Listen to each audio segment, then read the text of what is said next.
Praise the Lord. Hallelujah. Good morning. ఈరోజు దేవుని వాగ్దానము ఇర్మియా గ్రంథము 30వ అధ్యాయము 17వ వచనము. నేను నీకు ఆరోగ్యము కలుగజేసేదను, నీ గాయములను మాన్పెదను. ఇదే యెహోవా వాక్కు. దేవుడు తన పరిశుద్ధ వాక్యము దీవించునుగాక. ఆమేన్.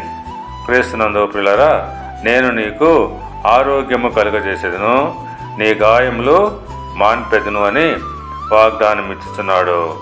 అవును, ఆయన మనకు ఆరోగ్యాన్ని ఇచ్చేవాడు, మన గాయములు కట్టేవాడు.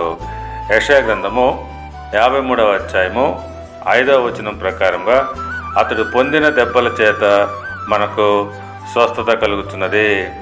అవును, ఆయన మన కొరకు, మన పాపముల కొరకు మన దోష శిక్ష భరించెను. అందును బట్టి మనకు స్వస్థత కలుగుతున్నది. కనుక పిల్లరా, మనము మన పాపములను, అపరాధములను ఆయన చెంత ఒప్పుకొని పశ్చాత్తాపంతో ప్రార్థించాలి. ఎప్పుడైతే నీవు పశ్చాత్తాపంతో ప్రార్థిస్తావో అప్పుడు తప్పక నీకు స్వస్థత కలుగును. ఎందుకంటే ఆయన మనకు చక్కటి వాగ్దానాన్ని ఇచ్చి ఉన్నాడు. నేను నీకు ఆరోగ్యాన్ని కలుగజేసేదను, నీ గాయములు మాన్పెదను అని వాగ్దానము ఇస్తున్నాడు. ఆ వాగ్దానాన్ని బట్టి మనము ప్రార్థించాలి.